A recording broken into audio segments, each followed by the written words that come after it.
Assalamualaikum warahmatullahi wabarakatuh. Perkenalkan, nama saya Titra Vindo Pranata dengan NPM 2314071039 dari Teknik Pertanian Angkatan 23. Di sini saya akan mengerjakan tugas presentasi PPT dari mata kuliah Motor Bakar dan Traktor Pertanian, dan dengan dosen pengampu Bapak Dr. Mareli Telambanua STP MSc. Saya akan membahas tentang motor bakar 4 tak. Motor bakar 4 tak adalah salah satu jenis mesin yang paling umum digunakan pada kendaraan bermotor. Saya akan bahas mulai dari prinsip kerjanya, komponen-komponen utama, hingga aplikasinya dalam kehidupan sehari-hari. Langsung aja kita mulai. Yang pertama, apa itu motor 4 tak? Motor 4 tak adalah mesin yang mengubah energi kimia dari bahan bakar menjadi energi mekanik melalui serangkaian proses pembakaran yang berulang. Kenapa disebut 4 tak? Karena piston bergerak bolak-balik sebanyak 4 kali dalam satu siklus. Dan motor bakar 4 tak adalah jantung dari kendaraan bermotor kita. Mesin ini bekerja dengan cara membakar bahan bakar di dalam silinder, lalu mengubah energi panas dari pembakaran menjadi tenaga gerak yang menggerakkan roda kendaraan. Proses pembakaran ini terjadi secara berulang dalam setiap siklus kerja mesin. Dan yang kedua yaitu komponen utama motor bakar 4 tak. Yang pertama yaitu piston, 2 silinder, 3 batang penghubung, 4 kruk as, 5 katup masuk dan katup keluar, 6 busi, 7 sistem pendinginan, dan selanjutnya sistem pelumasan. Masing-masing komponen ini memiliki peran yang sangat penting dalam proses kerja mesin. Piston bergerak naik turun di dalam silinder. Batang penghubung menghubungkan piston dengan kruk as. Sedangkan katup mengatur masuknya udara dan bahan bakar serta keluarnya gas buang. Dan selanjutnya siklus kerja motor bakar 4 tak. Yang pertama hisap, kedua kompresi, lalu pembakaran, dan terakhir buang.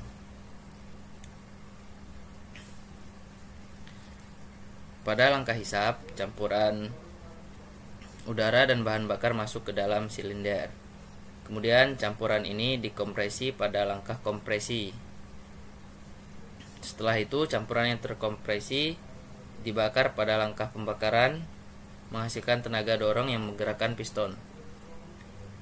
Terakhir, gas buang hasil pembakaran dikeluarkan dari silinder pada langkah buang. Dan selanjutnya aplikasi motor bakar 4 tak dalam kehidupan sehari-hari. Yang pertama itu kendaraan bermotor, yaitu mobil, motor, bus. Yang kedua alat berat, eskavator dan bulldozer. Yang ketiga generator listrik, dan 4 pompa air. Motor bakar 4 tak memiliki banyak sekali aplikasi dalam kehidupan sehari-hari, mulai dari kendaraan pribadi yang kita gunakan untuk berpergian hingga alat berat yang digunakan dalam konstruksi. Mesin 4 tak juga digunakan untuk menghasilkan listrik dan memompa air. Dan selanjutnya kelebihan dan kekurangan motor bakar 4 tak. Kelebihannya yaitu tenaganya besar, konstruksi sederhana, banyak ketersediaan suku cadang. Dan meskipun memiliki banyak kelebihan, motor bakar 4 tak juga memiliki beberapa kekurangan. Salah satunya adalah emisi gas buang yang dapat mencemari lingkungan.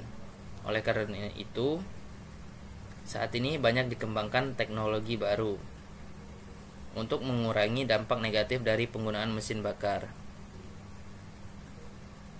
Dan kekurangan yang lainnya yaitu konsumsi bahan bakar tinggi dan suara knalpot bising.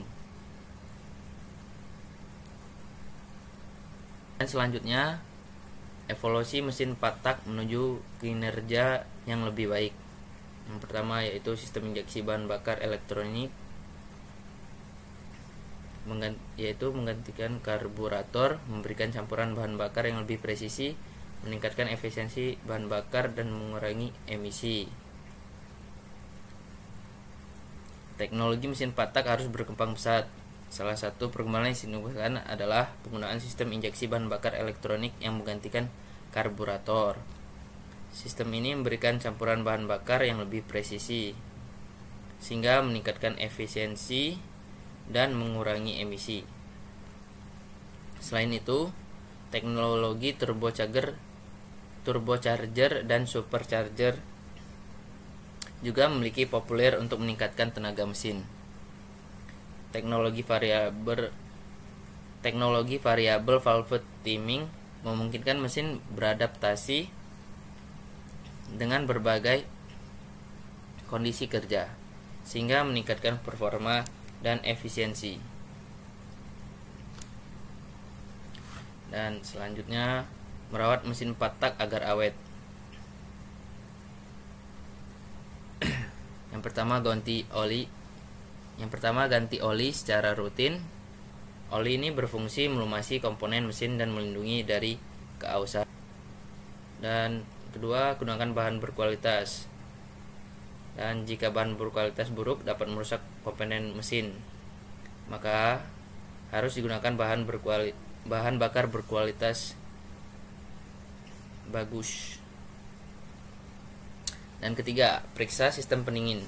Pastikan sistem pendingin bekerja dengan baik untuk mencegah mesin overheat. Dan yang terakhir, servis berkala. Lakukan servis berkala sesuai jadwal yang dianjurkan oleh pabrikan. Dan untuk menjaga performa mesin 4 tak agar tetap optimal, perawatan yang tepat sangat penting. Ganti oli secara rutin, gunakan bahan bakar berkualitas, dan periksa sistem pendingin secara berkala. Selain itu, jangan lupa melakukan servis berkala sesuai jadwal yang dianjurkan. Dan selanjutnya, mesin 4 tak di era kendaraan listrik. Yang pertama, hibridasi, kombinasi mesin bensin dengan motor listrik untuk meningkatkan efisiensi. Yang kedua, teknologi hidrogen, pengembangan mesin 4 tak yang menggunakan hidrogen sebagai bahan bakar. Yang ketiga, tantangan dan peluang. Mesin 4 tak masih memiliki peran penting, terutama untuk kendaraan komersial. Perlu terus dilakukan inovasi untuk mengurangi emisi dan meningkatkan efisiensi. Mesin 4 tak masih memiliki peran penting, terutama untuk kendaraan komersial yang membutuhkan tenaga besar. Namun, masa depan mesin 4 tak akan lepas dari tantangan untuk terus mengurangi emisi dan meningkatkan efisiensi. Teknologi hibridasi dan penggunaan bahan bakar alternatif seperti hidrogen menjadi salah satu solusi yang sedang dikembangkan. Dan di tengah perkembangan kendaraan listrik, mesin 4 tak masih memiliki peran penting, terutama untuk kendaraan komersial membutuhkan tenaga besar. Namun masa depan mesin 4 tak akan lepas dari tantangan untuk terus mengurangi emisi dan meningkatkan efisiensi. Teknologi hibridasi dan penggunaan bahan bakar alternatif seperti hidrogen menjadi salah satu solusi yang sedang dikembangkan. Demikian presentasi dari saya. Jika ada salah kata, saya mohon maaf. Saya akhiri. Wassalamualaikum warahmatullahi wabarakatuh.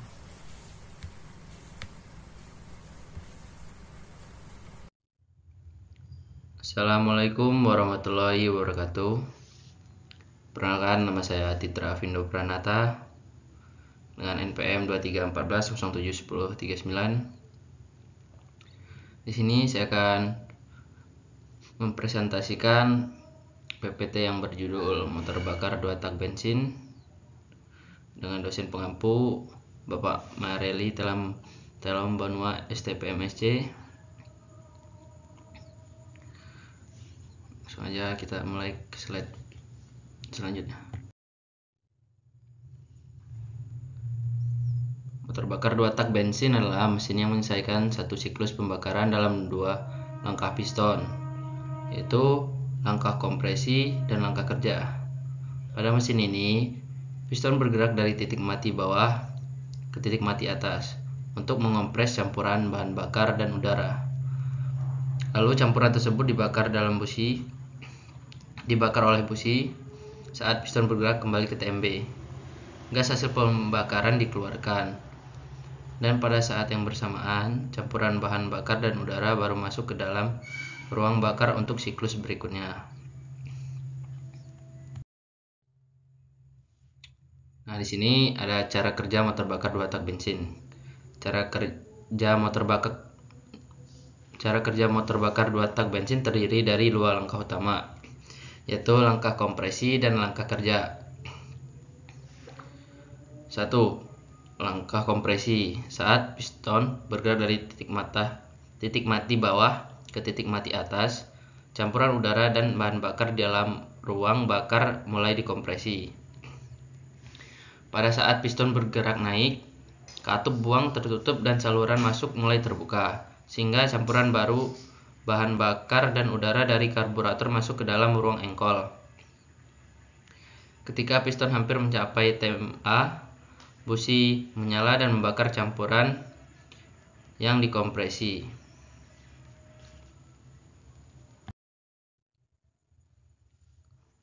Kedua, langkah kerja atau pembakaran. Ledakan dari pembakaran mendorong piston turun ke titik mati atas ke titik mati bawah, menghasilkan tenaga yang menggerakkan mesin. Saat piston mendekati titik mati bawah, saluran buang terbuka untuk mengeluarkan gas hasil pembakaran, dan pada saat yang bersamaan campuran baru bahan bakar dan udara dari ruang engkol masuk ke dalam silinder melalui saluran bilas.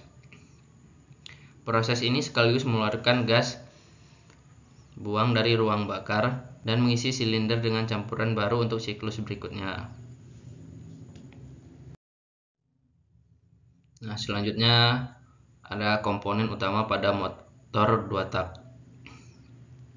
Komponen utama pada motor 2 tak bensin meliputi beberapa bagian yang berperan dalam proses pembakaran dan pergerakan mesin, yaitu blok silinder. Blok silinder ini tempat di mana piston bergerak naik turun dan proses pembakaran terjadi. Terus yaitu piston. Piston bagian dari bergerak naik turun di dalam silinder untuk mengompresi campuran udara bahan bakar dan menerima dorongan dari pembakaran untuk menghasilkan tenaga. Dan selanjutnya yaitu ruang engkol. Ruang engkol ini berfungsi sebagai tempat menghisap campuran udara dan bahan bakar sebelum masuk ke dalam silinder melalui saluran bilas. Dan di sini ada gambarnya, gambar mesin.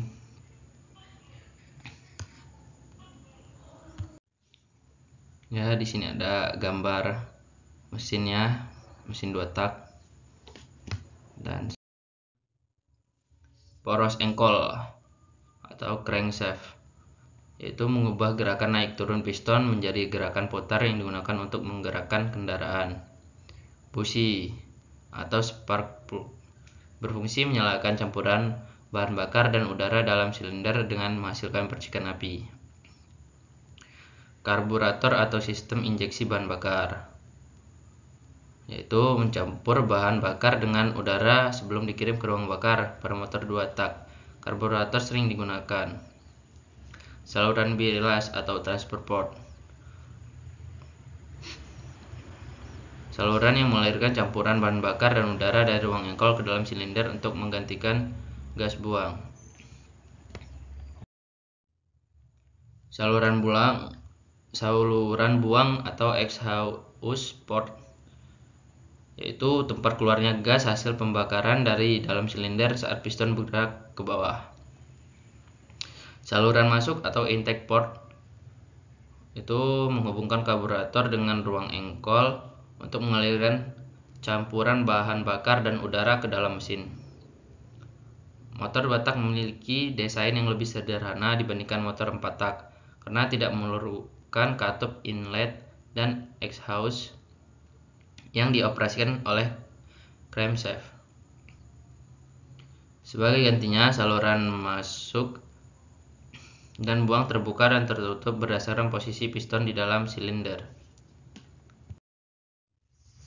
Di sini ada keunggulan motor 2 tak. Yang pertama yaitu desain sederhana. Motor 2 tak memiliki lebih sedikit komponen dibandingkan motor 4 tak karena tidak memerlukan katup dan mekanisme crankshaft. Hal ini membuatnya lebih mudah dalam perawatan dan perbaikan. Selanjutnya yaitu tenaga lebih besar per ukuran mesin. Karena setiap putaran force engkol menghasilkan 1 langkah kerja, motor 2 tak menghasilkan tenaga lebih besar dibandingkan dengan motor 4 tak dalam ukuran mesin yang sama.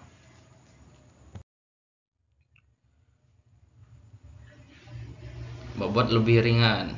Dengan desain yang lebih sederhana dan komponen yang lebih sedikit, motor 2 tak biasanya lebih ringan, sehingga cocok untuk kendaraan seperti sepeda motor trail, mesin pemotong rambut, atau alat-alat lain yang membutuhkan mesin portable.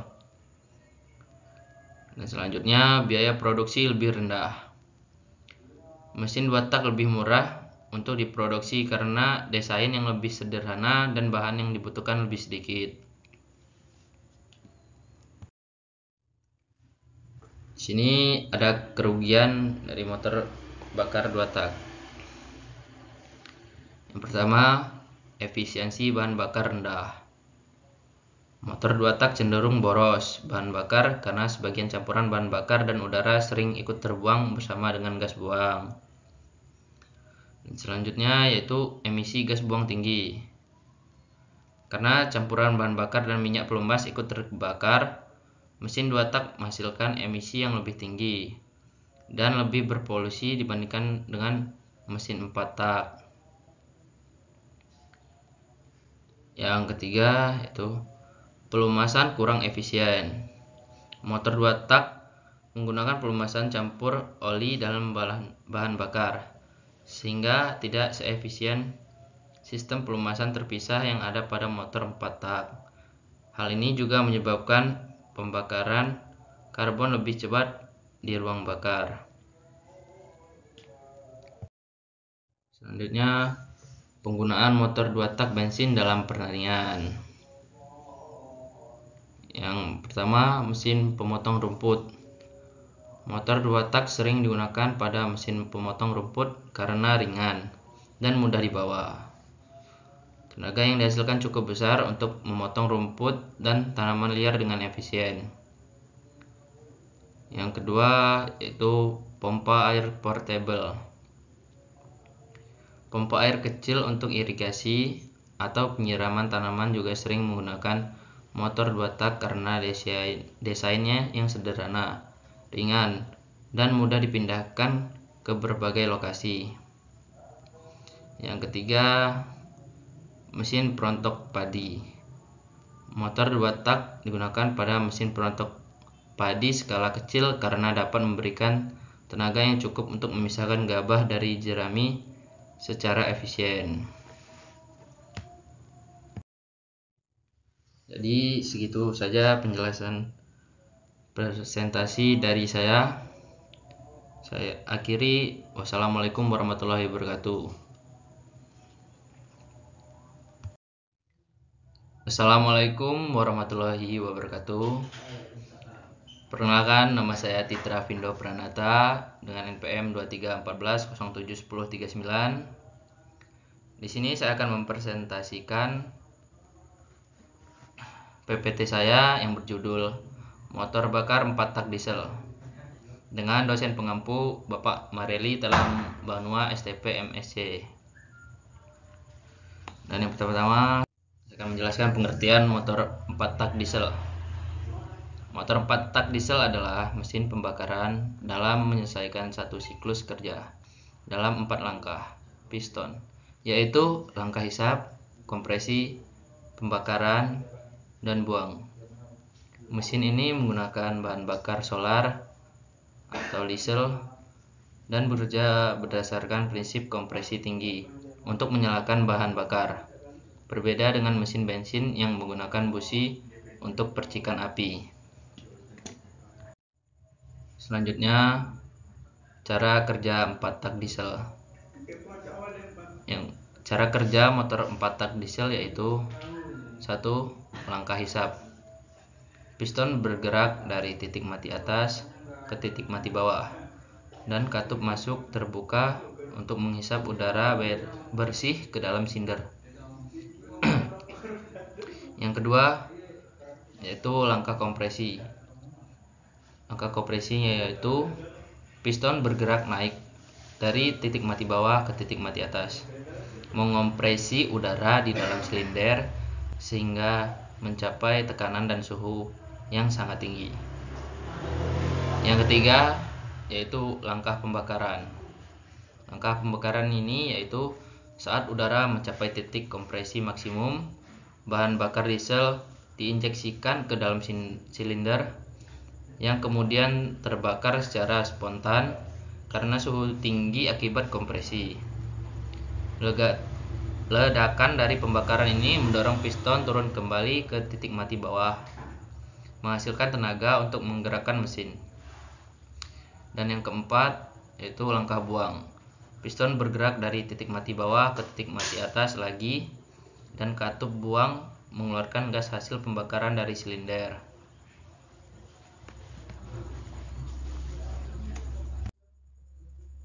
Dan selanjutnya yaitu karakteristik motor 4 tak diesel. Torsi tinggi. Yang pertama itu torsi tinggi. Torsi tinggi ini yaitu motor diesel memiliki torsi yang lebih besar pada putaran mesin rendah dibandingkan dengan motor bensin, sehingga cocok untuk aplikasi berat seperti traktor dan alat berat di bidang pertanian.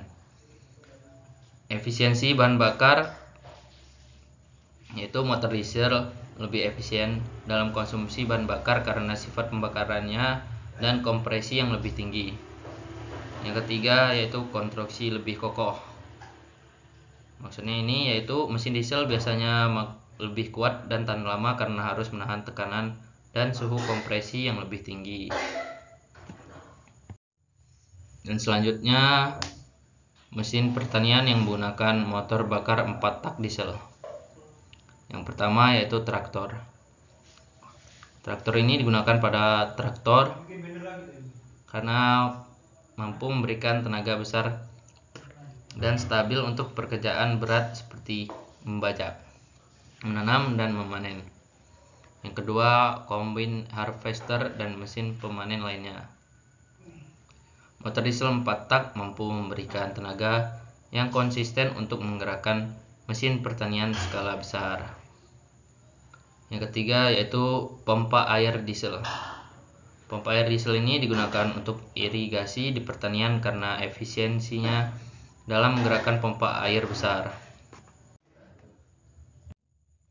Dan selanjutnya yaitu perbedaan motor diesel dan motor bensin. Ini dalam aspeknya yaitu sistem pembakaran. Kalau motor diesel itu menggunakan kompresi tinggi untuk menyalakan bahan bakar, sedangkan motor bensin menggunakan busi untuk menyalakan campuran bahan bakar dan udara. Dan aspek yang kedua yaitu bahan bakar. Di motor diesel menggunakan solar, sedangkan motor bensin menggunakan bensin. Dan yang ketiga yaitu dalam aspek rasio kompresi. Kalau motor diesel ini lebih tinggi 14:1 hingga 25:1. Sedangkan motor bensin lebih rendah 8:1 hingga 12:1. Dan dalam aspek torsi, motor diesel lebih tinggi pada putaran rendah, sedangkan motor bensin lebih baik pada putaran tinggi. Dan selanjutnya aspek efisiensi bahan bakar. Motor diesel lebih efisien memberikan jarak tempuh lebih jauh per liter, sedangkan motor bensin kurang efisien dibandingkan diesel. Dan dalam aspek emisi, motor diesel menghasilkan lebih banyak NOx dan partikel, sedangkan motor bensin menghasilkan lebih banyak CO dan hidrokarbon. Perbedaan motor diesel yang terakhir yaitu dalam aspek bobot dan konstruksi. Motor diesel lebih berat dan kokoh, sedangkan motor bensin lebih ringan dan sederhana. Dan selanjutnya yaitu komponen utama. Dalam komponen utama, yang pertama yaitu blok silinder, tempat di mana piston bergerak dan proses pembakaran berlangsung. Blok silinder adalah komponen utama yang bentuk dasar mesin. Dan selanjutnya yaitu piston, bagian yang bergerak naik turun di dalam silinder. Piston berfungsi untuk mengkompresi udara dan menerima dorongan dari pembakaran untuk menghasilkan tenaga. Dan selanjutnya ruang pembakaran. Ruang pembakaran adalah ruang di atas piston di dalam silinder tempat pembakaran bahan bakar diesel terjadi. Desain ruang pembakaran sangat mempengaruhi efisiensi dari performa mesin.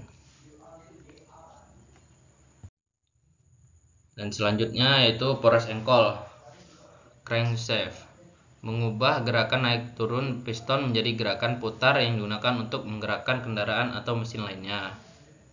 Kepala silinder atau cylinder head, itu menutup bagian atas silinder dan berfungsi sebagai tempat untuk katup masuk dan membuang, serta ruang pembakaran.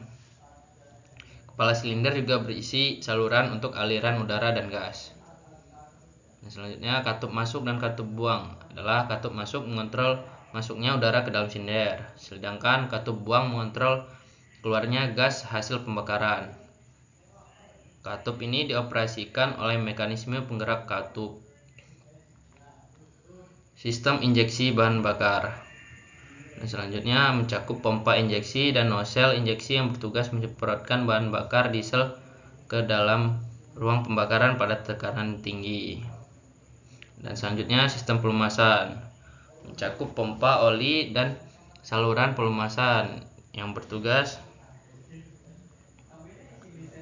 untuk mengurangi gesekan udara komponen dan mendinginkan bagian yang panas.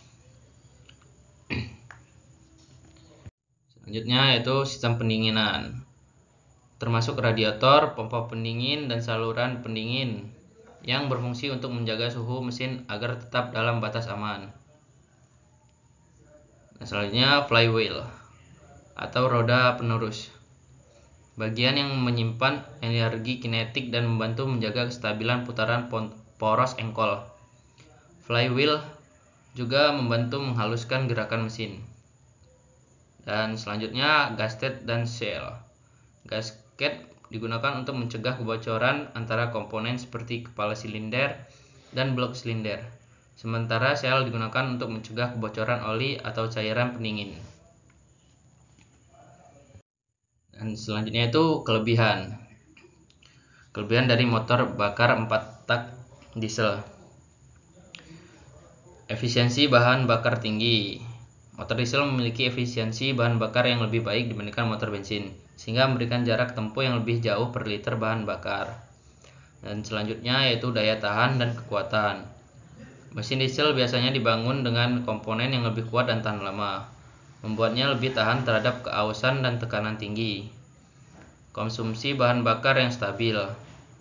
Motor diesel memiliki karakteristik pembakaran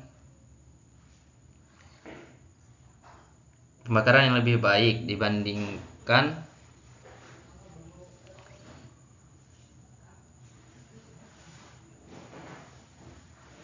lebih kuat dan tahan lama, membuatnya lebih tahan terhadap keausan dan tekanan tinggi,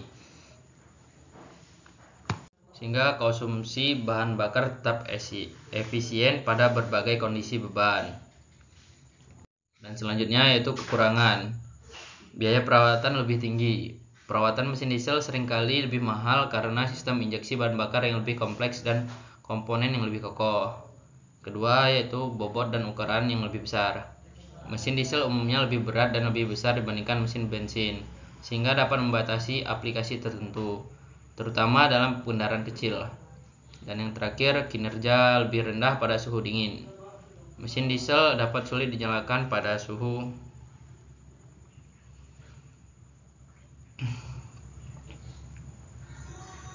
rendah dan pengoperasian di lingkungan dingin memerlukan perhatian khusus, seperti pemanas blok mesin. sekian presentasi dari saya. Saya ucapkan terima kasih. Saya akhiri. Wassalamualaikum warahmatullahi wabarakatuh. Assalamualaikum warahmatullahi wabarakatuh. Perkenalkan, nama saya Titra Avindo Pranata dengan NPM 2314071039 dari TP Angkatan 23. Di sini saya akan mempresentasikan PPT dari saya, yaitu sistem penyaluran bahan bakar bensin dan diesel. Yang dimana di sini dari matkul motor bakar dan traktor pertanian dengan dosen pengampu Bapak Dr. Mareli Telam Banua, STP MSc. Yang pertama yaitu sistem penyaluran bahan bakar bensin. Pengertiannya yaitu sistem penyaluran bahan bakar bensin adalah serangkaian komponen dan mekanisme yang bertugas untuk menyimpan, memfilter, mengalirkan dan menyemprotkan bensin ke dalam ruang pembakaran bensin. Sistem ini memastikan campuran yang tepat antara bahan bakar dan udara untuk menghasilkan pembakaran yang efisien. Sistem penyaluran bahan bakar bensin biasanya terdiri dari tangki bahan bakar, pompa bahan bakar, filter, injektor atau karburator, dan saluran yang menghubungkan semua komponen tersebut. Dan selanjutnya yaitu sistem penyaluran bahan bakar diesel. Pengertiannya yaitu sistem penyaluran bahan bakar diesel adalah sistem yang dirancang untuk menyimpan, memfilter, dan mengalirkan bahan bakar diesel ke dalam ruang pembakaran mesin diesel pada tekanan tinggi. Sistem ini mencakup komponen seperti tangki bahan bakar, pompa injeksi, filter bahan bakar, dan injektor. Pada mesin diesel, bahan bakar disemprotkan langsung ke dalam ruang pembakaran yang telah terkompresi. Mungkin terjadinya pembakaran spontan tanpa busi. Sistem ini bertujuan untuk memastikan efisiensi pembakaran dan kinerja mesin yang optimal. Kedua sistem penyaluran bahan bakar ini memiliki tujuan yang sama, yaitu memastikan bahan bakar yang tepat tersedia untuk proses pembakaran. Tetapi mereka dirancangkan secara berbeda sesuai dengan karakteristik dan cara kerja mesin masing-masing.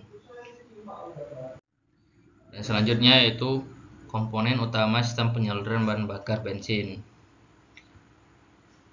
Tangki bahan bakar menyimpan bensin sebelum didistribusikan ke mesin. Selanjutnya, pompa bahan bakar untuk mengalirkan bensin dari tangki ke sistem injeksi. Biasanya terletak di dalam tangki bahan bakar untuk memastikan tekanan yang tepat. Selanjutnya yaitu filter bahan bakar, yaitu untuk menyaring kotoran dan kontaminan dari bensin sebelum masuk ke mesin. Dan selanjutnya yaitu injektor bahan bakar, yaitu menyemprotkan campuran bahan bakar dan udara ke dalam ruang pembakaran. Dalam sistem injeksi elektronik, injektor diatur oleh komputer untuk menyemprotkan bahan bakar sesuai kebutuhan mesin.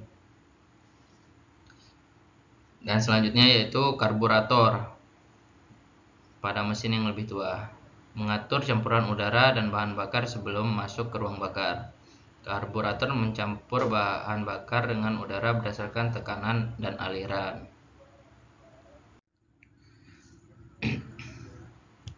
Prinsip kerja sistem penyaluran bahan bakar bensin.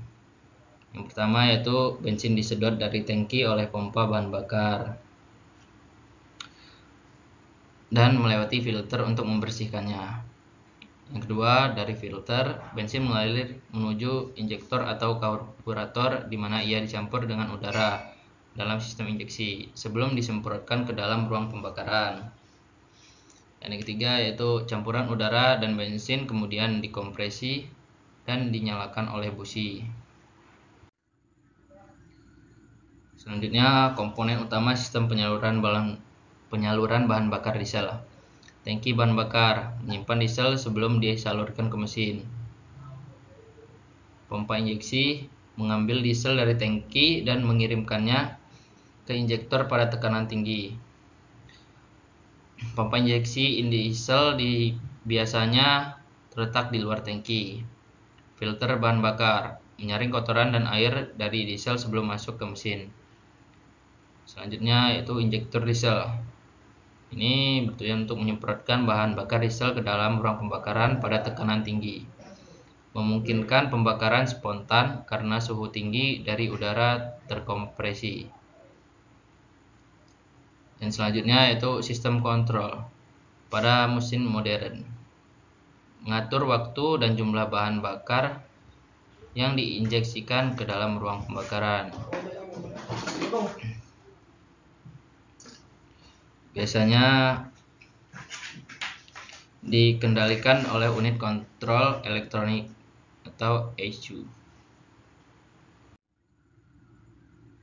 Dan di sini ada prinsip kerja sistem penyaluran bahan bakar diesel.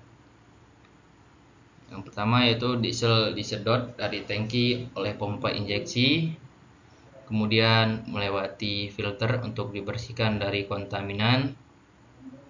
Terus yang selanjutnya pompa injeksi mengalirkan diesel ke injektor pada tekanan tinggi.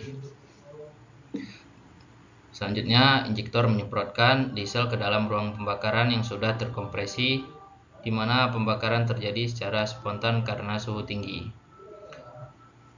Dan yang terakhir itu setelah pembakaran, gas hasil pembakaran dikeluarkan melalui sistem buang.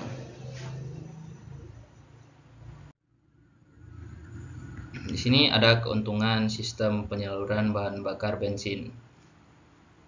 Yang pertama, pengendalian yang lebih mudah.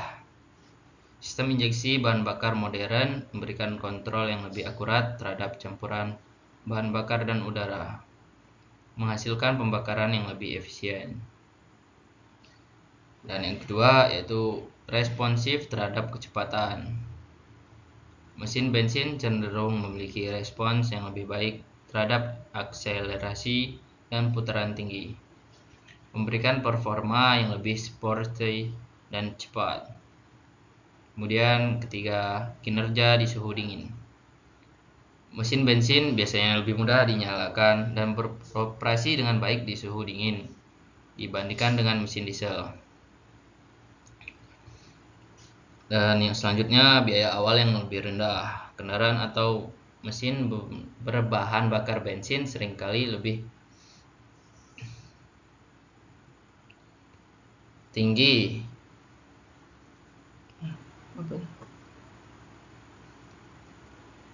lebih murah daripada yang menggunakan bahan bakar diesel, baik dari segi harga awal maupun biaya pemeliharaan. Dan selanjutnya di sini ada keuntungan sistem penyaluran bahan bakar diesel. Efisiensi bahan bakar yang tinggi. Mesin diesel memiliki efisiensi bahan bakar yang lebih baik sehingga dapat memberikan jarak tempuh yang lebih jauh per liter diesel. Yang kedua, torsi tinggi pada putaran rendah. Mesin diesel menghasilkan torsi yang lebih besar pada putaran rendah, sehingga cocok untuk kendaraan berat dan aplikasi industri. Dan yang ketiga yaitu daya tahan yang lebih baik. Mesin diesel biasanya dirancang dengan komponen yang lebih kokoh dan tahan lama, membuatnya lebih tahan terhadap kehausan dan tekanan tinggi. Dan yang keempat, biaya operasional yang rendah. Meskipun biaya awal lebih tinggi, biaya operasional mesin diesel seringkali lebih rendah karena efisiensi bahan bakar yang lebih baik. Sekian presentasi dari saya ucapkan terima kasih dan semoga bermanfaat. Saya akhiri, wassalamualaikum warahmatullahi wabarakatuh. Assalamualaikum warahmatullahi wabarakatuh.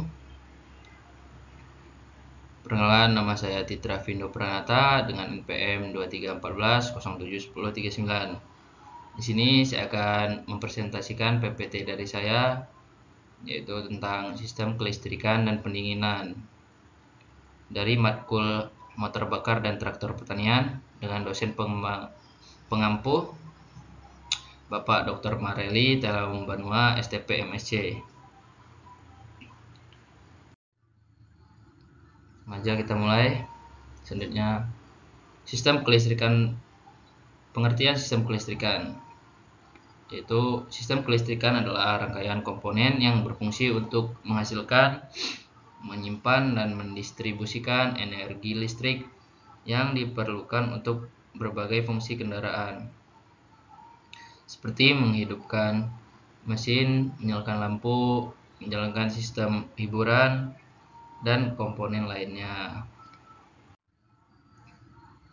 Komponen utama sistem kelistrikan. Yang pertama, aki atau baterai menyimpan energi listrik dalam bentuk kimia yang kemudian diubah menjadi energi listrik untuk menjalankan sistem starter dan memberikan daya pada komponen elektronik saat mesin mati. Yang kedua, alternator, yaitu menghasilkan listrik saat mesin menyala. Alternator mengubah energi mekanis dari mesin menjadi energi listrik untuk mengisi ulang aki dan menyediakan listrik bagi sistem kendaraan. Yang ketiga, yaitu starter motor. Komponen ini menggunakan energi listrik dari aki untuk memutar mesin dan menghidupkan motor bakar. Selanjutnya yaitu sistem pengapian atau ignition system. Ini memproduksi percikan listrik yang diperlukan untuk membakar campuran bahan bakar dan udara di ruang bakar. Komponen ini meliputi busi, koil pengapian, dan distributor pada sistem pengapian konvensional. Dan selanjutnya itu ada fuse and relay. Fuse atau sekring berfungsi sebagai pengaman untuk mencegah kerusakan pada komponen listrik jika terjadi kelebihan arus. Relay digunakan untuk mengendalikan aliran listrik ke berbagai komponen dengan memanfaatkan arus listrik kecil untuk mengontrol arus yang lebih besar. Wiring atau kabel berfungsi sebagai jalur untuk mengantarkan arus listrik dari satu komponen ke komponen lainnya. Prinsip kerja sistem kelistrikan. Prinsip kerja sistem kelistrikan pada kendaraan didasarkan pada aliran arus listrik yang dihasilkan, disimpan, dan didistribusikan untuk menjalankan berbagai fungsi. Prinsip dasar bagaimana sistem kelistrikan bekerja adalah: 1. Penyimpanan energi listrik atau yang bisa disebut aki. 2. Pengisian energi listrik alternator. 3. Penggunaan energi listrik starter dan komponen lainnya. 4. Distribusi energi listrik, yaitu wiring, fuse, and relay. Yang kelima, pengaturan dan kontrol listrik. Selanjutnya yaitu sistem pendinginan. Pengertian sistem pendinginan. Sistem pendinginan adalah rangkaian komponen pada mesin yang berfungsi untuk mengatur dan menjaga suhu mesin agar tetap berada dalam kisaran yang optimal. Sistem ini mencegah mesin dari overheat yang bisa menyebabkan kerusakan dan memastikan efisiensi pembakaran tetap baik. Selanjutnya, komponen utama sistem pendinginan. Yang pertama, radiator. Radiator ini berfungsi untuk melepaskan panas dari cairan pendingin atau yang bisa disebut coolant ke udara. Radiator terdiri dari tabung-tabung kecil yang dikelilingi oleh sirip-sirip logam untuk meningkatkan pelepasan panas. Selanjutnya yaitu cairan pendingin atau coolant mengalir melalui saluran dalam mesin untuk menyerap panas. Cairan ini kemudian membawa panas tersebut ke radiator untuk didinginkan. Selanjutnya yaitu termostat, mengatur sirkulasi cairan pendingin dengan membuka dan menutup berdasarkan suhu mesin. Jika suhu mesin masih dingin, Termostat tetap tertutup untuk membantu mesin cepat mencapai suhu kerja yang optimal. Selanjutnya yaitu pompa air atau water pump, mengalirkan coolant melalui saluran-saluran di mesin dan radiator agar pendinginan berjalan dengan efisien. Dan selanjutnya yaitu kipas pendingin atau cooling fan, menyediakan aliran udara tambahan untuk radiator, terutama saat kendaraan berhenti atau bergerak lambat. Dan yang selanjutnya reservoir coolant, tempat untuk menyimpan cadangan coolant dan menampung kelebihan cairan saat sistem memanas. Di sini ada prinsip kerja sistem pendinginan. Prinsip kerja sistem pendinginan pada kendaraan adalah menjaga suhu mesin tetap dalam kisaran optimal, mencegah overheat, dan memastikan mesin bekerja dengan efisien. Prinsip dasar dari cara kerja sistem pendinginan adalah 1.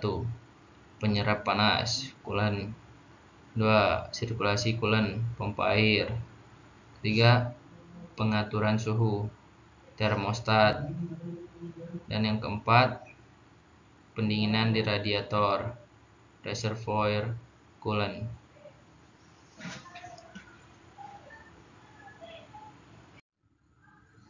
Dan selanjutnya ada perawatan sistem kelistrikan. Di sini yang pertama yaitu periksa kondisi aki. Pastikan terminal aki bersih dari korosi dan terhubung dengan baik.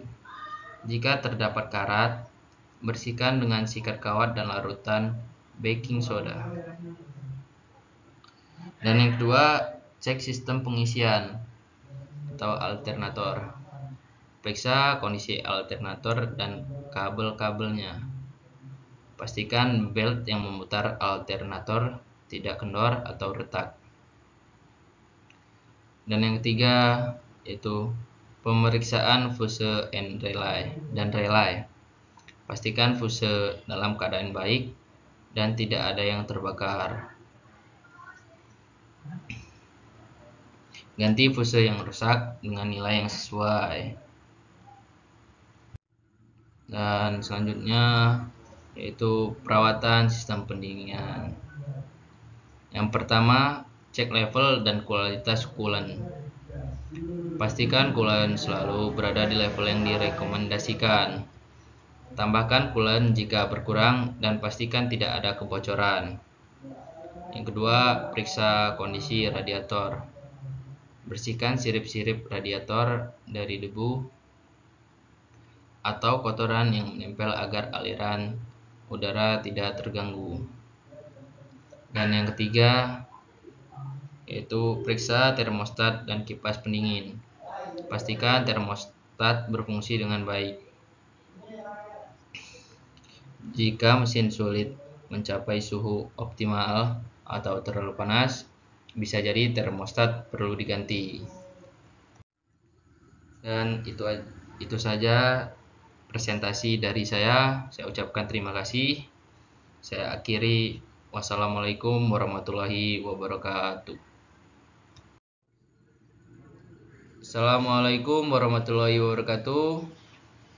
Izin perkenalan diri, nama Titra Vindo Pranata dengan PM 2314071039. Di sini saya akan mempresentasikan tugas PPT saya dengan judul Sistem Transmisi dan Pelumasan. Dari Matkul Motor Bakar dan Traktor Pertanian dengan dosen pengampuh Bapak Dr. Mareli Telaum Banua STP MSc. Yang pertama yaitu pengertian sistem transmisi. Sistem transmisi berfungsi untuk mengatur dan mentransfer tenaga dari mesin ke roda agar kendaraan dapat bergerak dengan kecepatan yang diinginkan. Transmisi memungkinkan pengendara untuk mengubah rasio gigi sesuai dengan kebutuhan. Misalnya untuk akselerasi, kecepatan tinggi medan yang berbeda. Dan selanjutnya yaitu jenis-jenis sistem transmisi. Yang pertama, transmisi manual, yaitu pengemudi mengubah gigi secara manual menggunakan coupling dan tuas persneling. Coupling digunakan untuk memutuskan aliran tenaga antara mesin dan roda saat mengganti gigi. Yang kedua, yaitu transmisi otomatis. Mengubah gigi secara otomatis berdasarkan kecepatan dan beban mesin. Tidak memerlukan pengoperasian coupling oleh pengemudi. Transmisi otomatis sering menggunakan torque converter untuk mentransfer tenaga. Dan selanjutnya masih di jenis-jenis sistem transmisi. Yang ketiga yaitu transmisi CVT, tidak memiliki rasio gigi tetap, tetapi menggunakan sabuk dan katrol yang bisa merubah secara kontinu untuk menyesuaikan rasio, memberikan akselerasi yang lebih halus. Dan yang keempat, transmisi dual clutch. Ini menggunakan dua coupling untuk memberikan perpindahan gigi yang lebih cepat dan halus dibandingkan dengan transmisi manual atau otomatis konvensional. Dan selanjutnya ini ada prinsip kerja sistem transmisi manual. Yang pertama, coupling clutch. Coupling digunakan untuk memutuskan sementara aliran tenaga dari mesin ke transmisi saat pengemudi ingin mengganti gigi. Yang kedua, gigi transmisi. Transmisi manual memiliki sejumlah gigi yang berbeda, biasanya 5-6 gigi maju dan 1 gigi mundur. Setiap gigi memiliki rasio berbeda yang menyesuaikan tenaga dan kecepatan kendaraan. 3. Tuas persneling. Pengemudi menggunakan tuas persneling untuk mengubah gigi sesuai kebutuhan. Saat tuas dipindahkan, roda gigi dalam transmisi berhubungan satu sama lain untuk mengubah rasio. Dan yang keempat yaitu synchronizer. Pada transmisi manual modern, synchronizer digunakan untuk menyamakan kecepatan gigi saat perpindahan sehingga perpindahan gigi menjadi lebih halus. Dan selanjutnya, prinsip kerja transmisi otomatis. Yang pertama, torque converter menggantikan fungsi coupling pada transmisi manual. Torque converter mentransfer tenaga dari mesin ke transmisi melalui cairan fluida, memungkinkan kendaraan untuk berhenti tanpa mematikan mesin. Dan yang kedua, planetary gear set. Transmisi ini otomatis menggunakan rangkaian gigi planet yang terdiri dari gigi matahari, gigi planet, dan gigi cincin. Kombinasi ini memungkinkan perubahan rasio gigi secara otomatis. Dan yang ketiga, hydraulic system. Transmisi otomatis menggunakan sistem hydraulik untuk mengontrol aliran fluida yang menekan coupling dan brake band untuk mengubah gigi. Dan yang keempat yaitu control unit, dilengkapi dengan unit kontrol elektronik TCU yang memantau data dari berbagai sensor dan secara otomatis mengatur perpindahan gigi untuk mencapai efisiensi dan performa optimal. Dan selanjutnya, prinsip kerja transmisi CVT. Yang pertama itu rasio gigi yang berubah secara kontinu. CVT tidak memiliki rasio gigi tetap. Sebaliknya, menggunakan sabuk dan katrol variabel yang dapat menyesuaikan rasio gigi secara halus sesuai kebutuhan. 2. Katrol variabel. 2. Katrol dengan diameter variabel terhubung oleh sabuk baja. Saat katrol depan drive pulley berubah diameter, katrol belakang driven pulley juga berubah untuk menyesuaikan rasio transmisi. Dan ketiga, pengaturan elektronik. Sistem CFT seringkali menggunakan kontrol elektronik untuk menyesuaikan rasio berdasarkan kecepatan, akselerasi, dan kebutuhan tenaga. Memberikan akselerasi yang lebih halus dan efisiensi bahan bakar lebih baik. Dan yang selanjutnya yaitu prinsip kerja transmisi dual clutch. 1. Dua kopling. Menggunakan dua kopling terpisah. 1 untuk gigi ganjil 135 dan 1 untuk gigi genap 246. Ini memungkinkan perpindahan gigi yang lebih cepat dan halus. Dan yang kedua, perpindahan gigi otomatis. Saat satu kopling aktif, kopling lainnya sudah siap untuk perpindahan gigi berikutnya, sehingga hampir tidak ada jeda tenaga saat mengganti gigi. Pengertian sistem pelumasan. Sistem pelumasan berfungsi untuk mengurangi gesekan antar komponen yang bergerak di dalam mesin dan transmisi, mendinginkan komponen, serta mencegah korosi. Minyak pelumas atau oli digunakan untuk melapisi permukaan logam agar tidak terjadi kontak langsung. Di sini ada komponen utama sistem pelumasan. Yang pertama yaitu pompa oli. Ini berfungsi untuk memompa oli dari bak penampungan oil sump ke seluruh bagian mesin yang memerlukan pelumasan. Dan yang kedua yaitu filter oli. Ini menyaring kotoran dan partikel dari oli sebelum disirkulasikan kembali ke mesin, menjaga agar oli tetap bersih. Dan yang ketiga, oil cooler. Ini berfungsi mendinginkan oli agar tetap berada pada suhu yang optimal, mencegah oli menjadi terlalu panas dan kehilangan sifat pelumasannya. Dan yang keempat yaitu saluran pelumasan.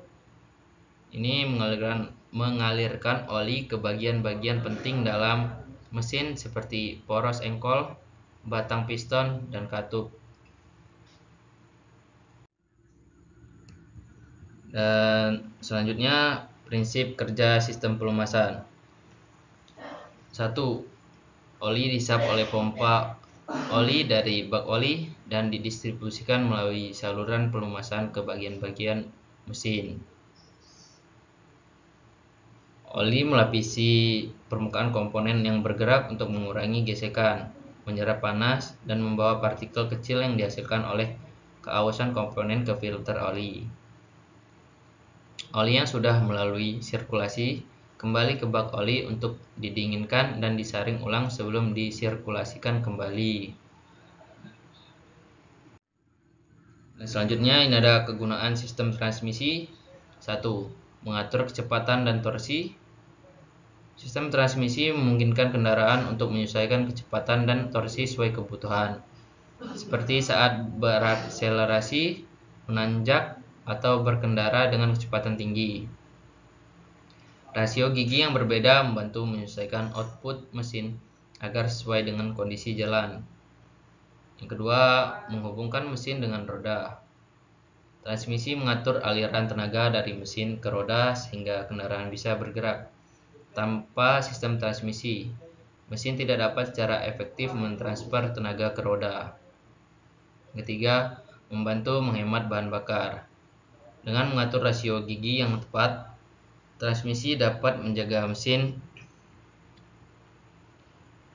pada putaran yang efisien sehingga membantu mengurangi konsumsi bahan bakar. Dan selanjutnya, kegunaan sistem pelumasan. Yang pertama itu mengurangi gesekan dan keausan.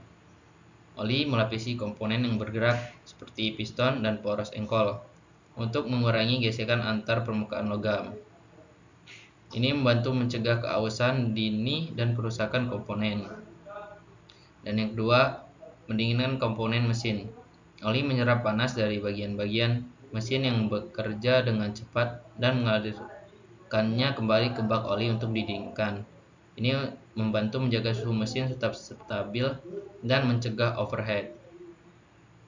3. Melindungi dari karat dan korosi. Oli mengandung aditif yang dapat mencegah terbentuknya karat atau korosi pada komponen mesin, terutama pada bagian yang sering terkena udara atau uap air. Sekian presentasi dari saya ucapkan terima kasih. Assalamualaikum warahmatullahi wabarakatuh.